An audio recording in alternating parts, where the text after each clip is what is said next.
irmãs, amigas, amigos da Associação Espírita, Associação Assistencial Espírita Mestre de Amor.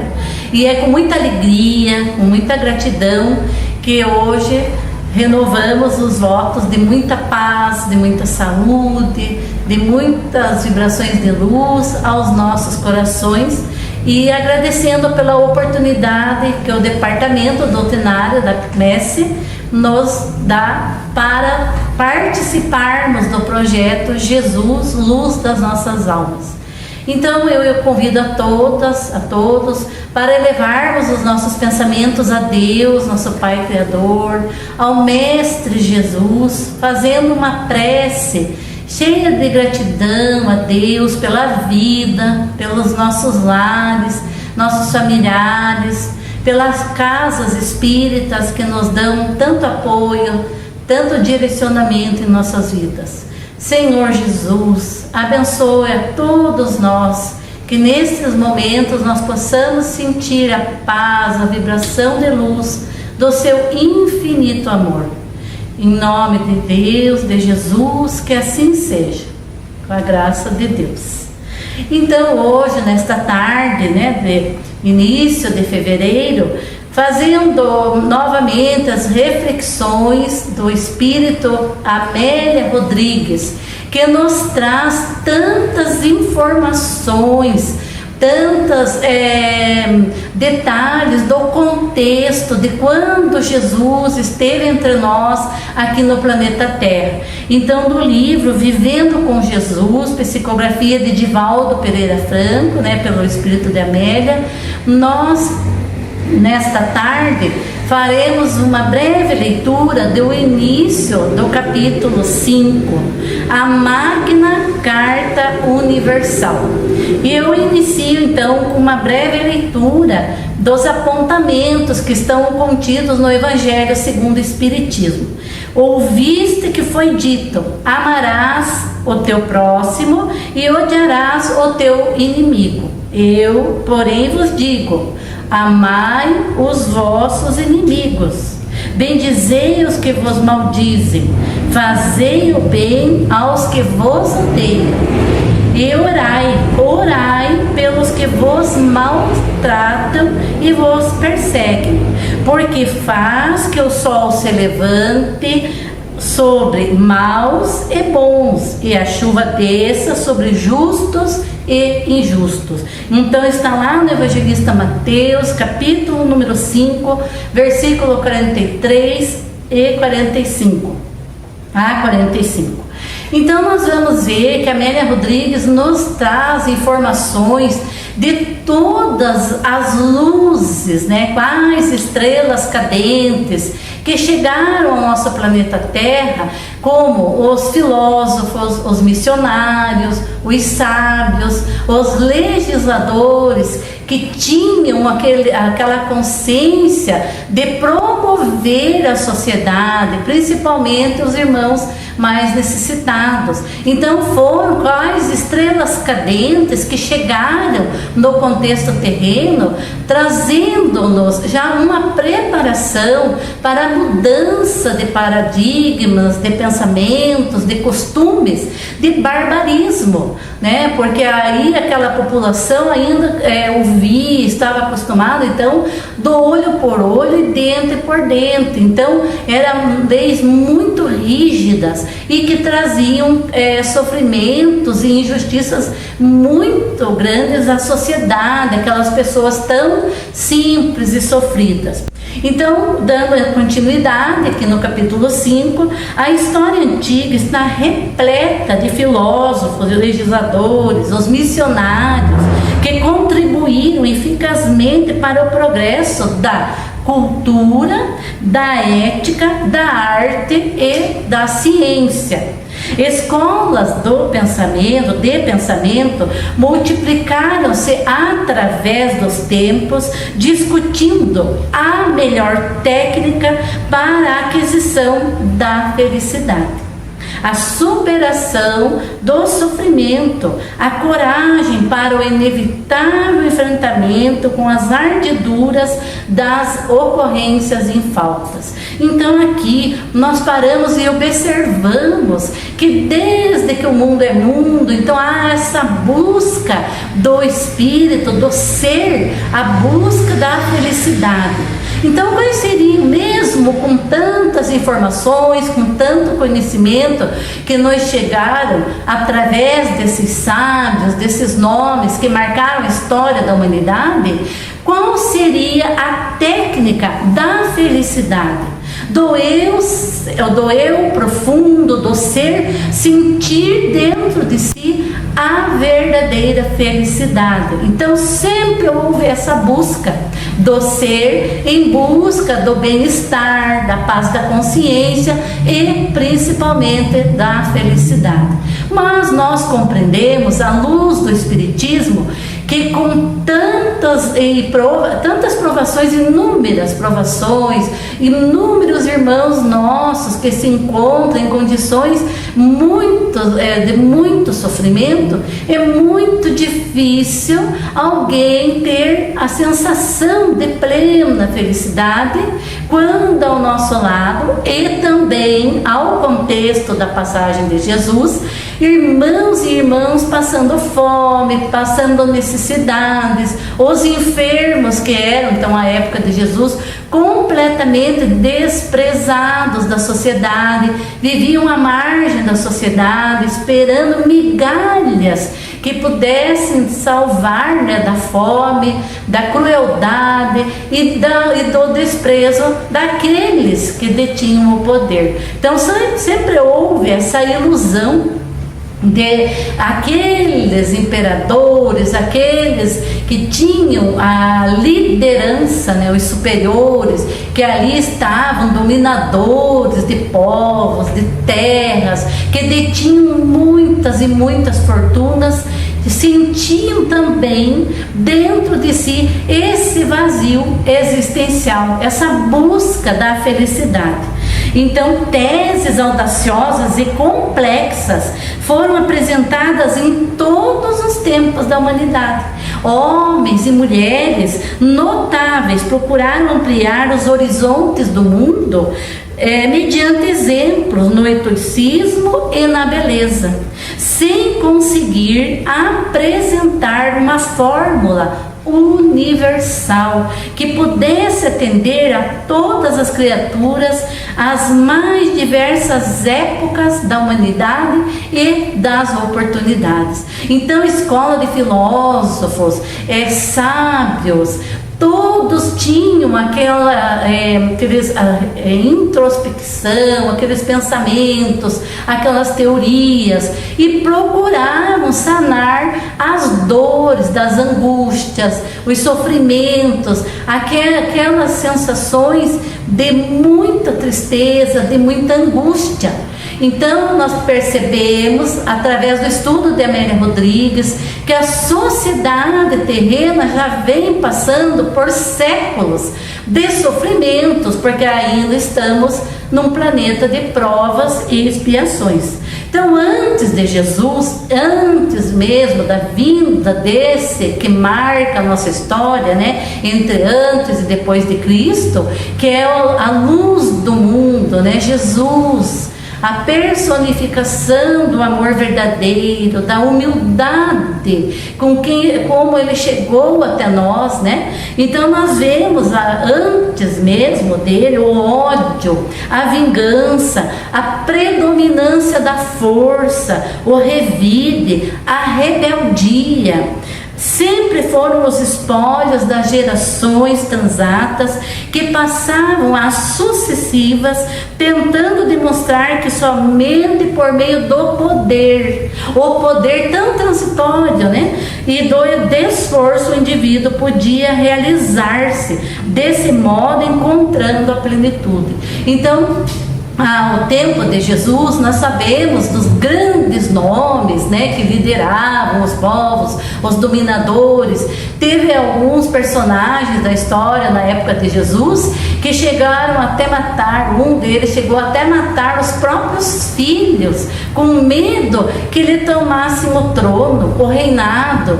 Então eram violentos, cruéis, não tinham mesmo nem ainda o despertar da consciência de luz, de compreender, né, que mesmo a idade chegando, ainda demonstravam aquela ganância do poder transitório terreno, a doença que já tomava o corpo físico, e esses grandes homens, dito como grandes homens, né, que construíram estátuas da sua própria imagem e cultuavam então a riqueza, a fortuna, né, a dominação de muitas e muitas terras, não aceitavam perder. Então, se fosse preciso, matavam, não tinham um pingo de piedade, principalmente àqueles sofredores, né? Então ergueram templos de luxo,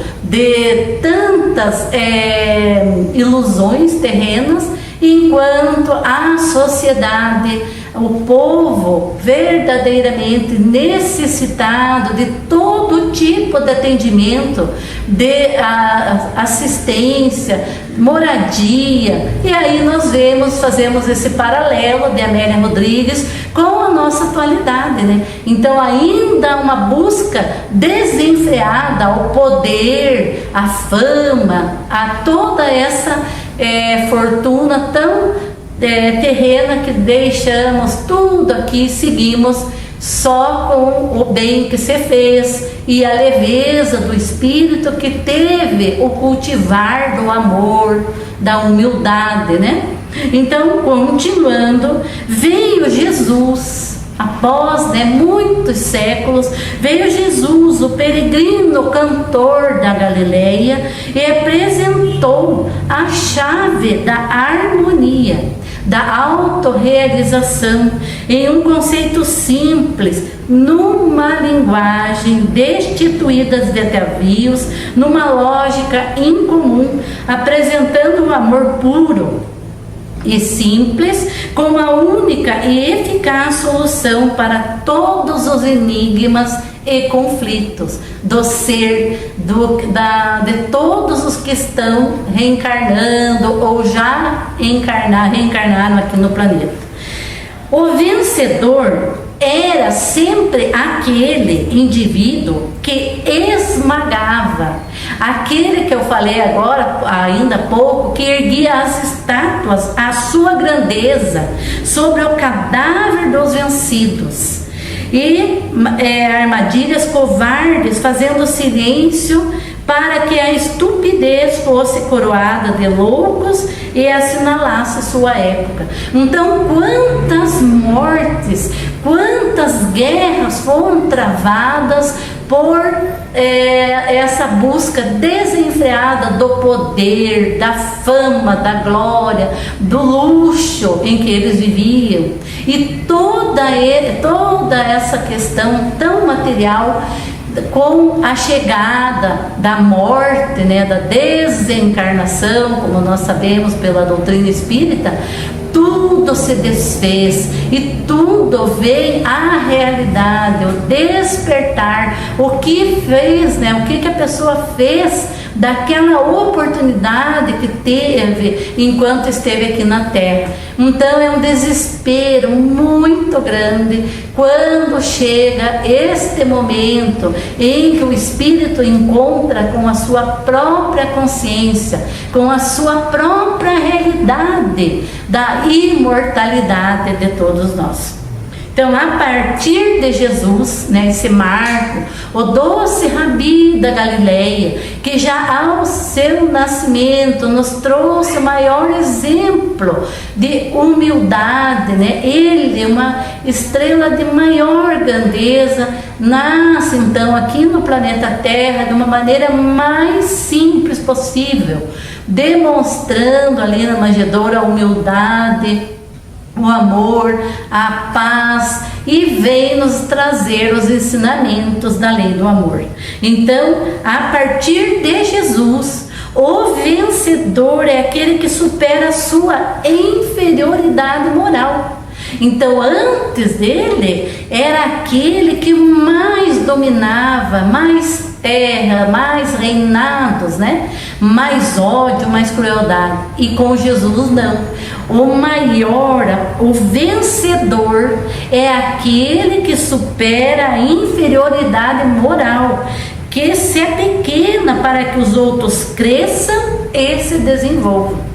Então é aquele indivíduo, aquele ser humano que tem o despertar da consciência e busca incansavelmente vencer as suas dificuldades, vencer as suas ainda viciações morais, e luta como que diariamente para sentir essa paz, esta alegria de estar tendo a oportunidade de uma nova existência terrena. Então, com Jesus há uma mudança, muda-se a história do planeta, mas quanto sofrimento, quantos testemunhos dolorosos àqueles que se encontraram com a mensagem de Jesus, que sentiram no íntimo do ser o convite do doce Rabi da Galileia, trazendo então o ensinamento da lei de amor, né? Amar a Deus sobre todas as coisas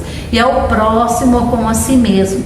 E o exercício desse sentimento sublime que rege todo o universo, né? O universo é a casa do nosso Pai, mas tudo está sendo existindo, dirigido pela lei do amor, né? Tudo que existe, todo o processo de progresso moral, espiritual, de vencer a si mesmo, é o primeiro passo. Vencer, conhecer a si mesmo, amar-se, cuidar-se, despertar da consciência, né?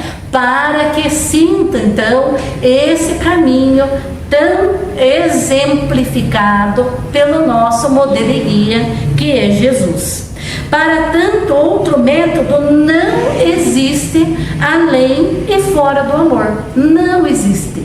Então é o amor que tudo rege, que tudo une, que é a razão da nossa existência, né? O amor procede do hausto divino, sendo a força dinâmica encarregada de manter a harmonia em toda parte. O Pai faz chover sobre as terras produtivas e estéreis com o mesmo carinho que distende a luz solar sobre a corola da flor e o cadáver em decomposição, que ajuda o ser bom quanto o mal e jamais se cansando de amar. Seu amor é igual para aquele que o respeita, assim como em relação àquele que o destrata, sem privilégio para o primeiro ou ressentimento em relação ao outro. A antiga recomendação de amar apenas a quem ama tinha um caráter doentio, de retribuição, de pagamento, a que não se submete ao sentimento afetuoso. Porque odiar o inimigo, se ele, aí vem uma proposta importantíssima aos nossos dias, a esse momento gravíssimo que nós estamos vivendo aqui na humanidade terrena, em que todos estão armados, prontos para guerrear. E aí vem aqui, através das reflexões, dos ensinamentos desse espírito de tanta luz, que a Amélia Rodrigues veio nos trazer toda essa proposta de pacificação, de amor. Ó, a antiga recomendação de amar apenas a quem ama tinha um caráter doentio, de retribuição, de pagamento, que não se submete ao sentimento afetuoso. Por que odiar o inimigo se ele perdeu o endereço de si mesmo, sendo um necessitado, alguém que está enfermo da alma? Então por que revidar? Se aquele outro está enfermo da alma, então nós temos que ter aquela atitude de respirar fundo, fazer o nosso pensamento elevar a Deus, a Jesus, e continuar a caminhada. Quando se odeia e quem odeia, ambos encontram-se no abismo do desequilíbrio emocional, nutrindo-se dos miasmas mentais que produzem tormentosas conjunturas internas. Então é uma troca de energias pesadas, negativas, que traz mal-estar, doenças, tudo porque o sentimento, o espírito está enfermo porque perdeu o caminho de Jesus, dos ensinamentos da lei de amor. Todo aquele que ama é livre e feliz, semeando luz e esperança onde se encontra, por onde passa, porque exterioriza ternura e emoção elevada e é que a todos contagia.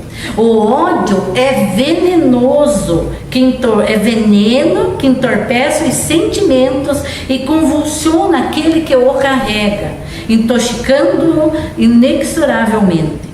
Então nós vamos ver na história da humanidade aqueles vultos que aqui chegaram e que seguiram nesta caminhada de luz, do encontro com o amor, eles transformaram-se em verdadeiros modelos de seguir Jesus, como Francisco de Assis, que veio seguir cheio de gratidão pela vida, pelo sol, pelos passarinhos, tudo Francisco de Assis agradecia. E quando ele estava próximo ali das pessoas, era igual ao sentimento de quando as multidões se acercavam de Jesus, porque aquele magnetismo, aquela paz vibrava nos corações de todos aqueles que ali se acercavam, tanto de Jesus como Francisco de Assis, que socorria os mais desprezados,